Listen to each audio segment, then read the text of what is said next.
हम जब भी अपनी फाइनेंशियल प्लानिंग करते हैं तो मेडिक्लेम के बारे में ज़रूर डिस्कस करते हैं। कितने का कवरेज होना चाहिए पर पर्सन, उसके बारे में डिटेल वीडियो मैंने बनाया है। तो इस वीडियो में आप जाकर चेक कर सकते हो कि आपकी मेडिक्लेम की कवरेज अपने फैमिली के साथ कितने की होनी चाहिए, इंडिविजुअल बेसिस पे कितने की होनी चाहिए।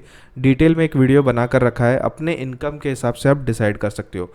बट आज ये वीडियो मैं आपके लिए क्यों बना रहा हूँ, बहुत सारे लोग मेडिक्लेम तो ले लेते हैं, पॉलिसी निकाल देते हो आप हेल्थ इंश्योरेंस की, बट जब क्लेम करना होता है तो बहुत सारी दिक्कतें आती है। आप क्लेम जो करते हो रिजेक्ट हो जाते हैं। उसके क्या मुख्य रीज़न है कि हमारा मेडिक्लेम रिजेक्ट ना हो, हमें अपने जेब से पैसा ना लगाना पड़े। तो इसके कुछ टॉप रीजंस मैं आपके साथ इस वीडियो में डिस्कस करने वाला हूँ, ताकि वो गलतियाँ आप दोबारा ना करें और आपकी क्लेम रिजेक्शंस जो है वो काफ़ी कम हो जाए, इनफैक्ट होनी ही नहीं चाहिए। तो उसके लिए कैसे प्रिपेयर करना है, सबसे पहली चीज़ है, आपने जो भी मेडिकल पॉलिसी ली है, आपने जिससे भी ली है उससे डिटेल में समझिए आपके पॉलिसी के बारे में। आपको हर एक चीज़ डिटेल में अपने पॉलिसी के बारे में पता होना चाहिए। सिर्फ आपको नहीं, आपके पूरे फैमिली को पता होना चाहिए कि ये पॉलिसी क्या कवर कर रही है। अगर आपको दिक्कत हो रही है, सारी चीज़ें नोट डाउन कर दीजिए, उसे अच्छे से एक समरी शीट में उतार दीजिए। इससे बेनिफिट ये होगा कि आपको पता होगा कि जब भी मुझे मेडिकल रिलेटेड इमरजेंसी है तो मेरी पॉलिसी में क्या कवर हो रहा है, क्या कवर नहीं हो रहा है। दूसरा चीज़ ये है, जब भी आप मेडिकल पॉलिसी ले रहे हैं तब भी आप अपनी रिक्वायरमेंट के अनुसार अपने एडवाइज़र को बता दीजिए कि ये चीज़ें तो मस्ट है, कवर होनी ही चाहिए। तो उससे ये होगा कि आपको वो वैसी ही पॉलिसी देगा जिसमें आपकी मैक्सिमम चीज़ें कवर हो रही है। अब बात करते हैं कि टॉप रीज़न जिससे मेडिक्लेम्स रिजेक्ट होते हैं। सबसे पहला रीज़न है क्लेम रिजेक्ट होने का, जो है वेटिंग पीरियड। अगर आपका वेटिंग पीरियड ही ख़त्म नहीं हुआ है और आपने क्लेम सबमिट कर दिया तो आपका रिजेक्शन तो बनने ही वाला है।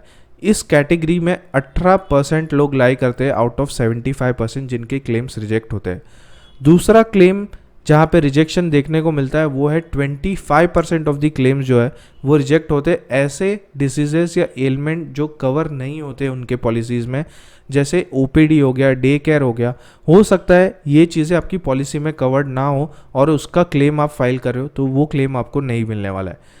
तीसरा, 4.5% रिजेक्शन इसलिए होता है क्योंकि क्लेम आपने रॉन्ग फाइल कर दिया है। तो आप एक एक्सपर्ट की एडवाइस लीजिए जब भी आप क्लेम फाइल कर रहे हो। आप अपनी एडवाइज़र की हेल्प लीजिए ये चीज़ में before you submit your claim.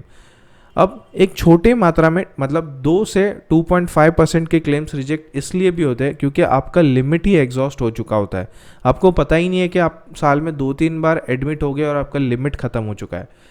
उसके अलावा एक 25% का रिजेक्शन इसलिए भी आता है कि आपको कोई प्री एग्जिस्टिंग डिसीज़ थी और आपने जब मेडिक्लेम लिया तब उस पॉलिसी के अंदर आपने डिक्लेरेशन नहीं दिया है।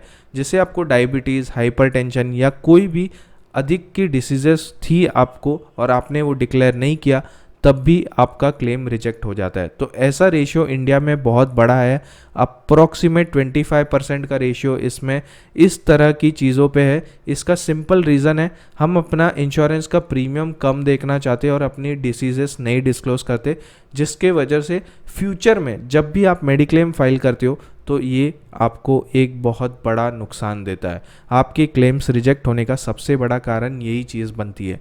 16% क्लेम्स इस तरह से भी रिजेक्ट होते हैं कि इंश्योरेंस कंपनी कुछ डिटेल क्वेरी करती है आपके मेडिकल एक्सपेंसेस और जो कवरेज था उसके ऊपर, और उस चीज़ों को हम आंसर नहीं करते, रिप्लाई नहीं करते। उसके वजह से 16% के क्लेम्स जो है वो रिजेक्ट हो जाते हैं। करीबन 5% क्लेम अनजस्टिफाइड हॉस्पिटलाइजेशन से होते हैं। इसका मतलब क्या है? इसका मतलब ये है कि आपको उस चीज़ के लिए हॉस्पिटल में एडमिट होना ही नहीं था, आपका ट्रीटमेंट घर पे हो सकता था, बट आप जाके वहाँ पे एडमिट हो गए और एक बड़ा सा बिल बना के यहाँ पे मेडिक्लेम में चार्ज कर रहे हो। तो अनजस्टिफाइड हॉस्पिटलाइजेशन की वजह से भी क्लेम्स रिजेक्ट होते हैं।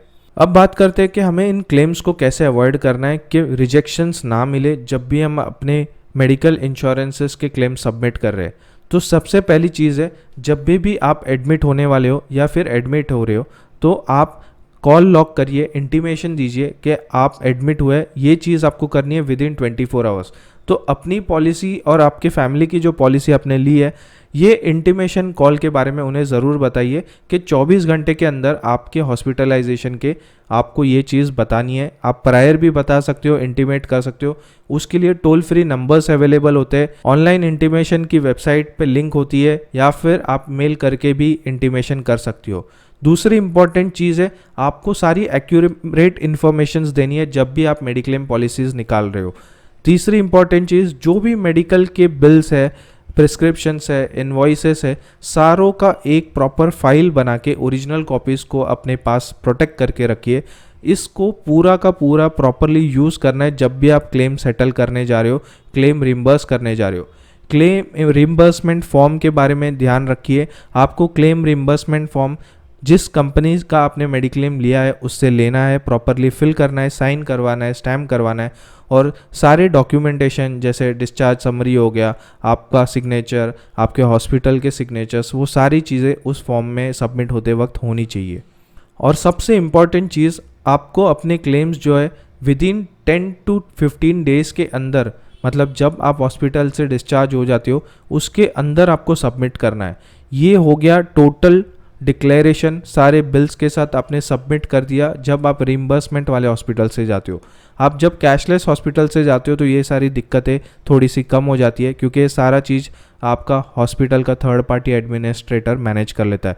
तो इससे एक चीज़ क्लियर है कि आप जब भी यहाँ पे एडमिट होने वाले हो तो नेटवर्क हॉस्पिटल्स आपके मोबाइल के अंदर 5 कॉन्टैक्ट्स उस पिन कोड पे आपको सेव करके रखने। इनफैक्ट आपके सारे फैमिली मेम्बर्स के मोबाइल के अंदर 5 ऐसे हॉस्पिटल्स जो आपके एरिया में है उनके नंबर्स होने चाहिए।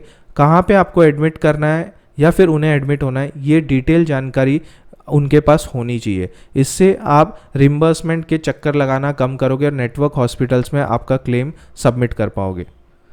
Last but not the least, आपको जब भी रिम्बर्समेंट के लिए क्लेम अप्लाई कर रहे हो नॉन नेटवर्क हॉस्पिटल से, तो एक चीज़ ध्यान में रखनी है कि सारे डॉक्यूमेंटेशन एक बार फिर से देख लीजिए, और ये ज़रूर चेक करना कि जहाँ पे आप एडमिट हुए थे क्या वो ब्लैक लिस्टेड हॉस्पिटल तो नहीं है।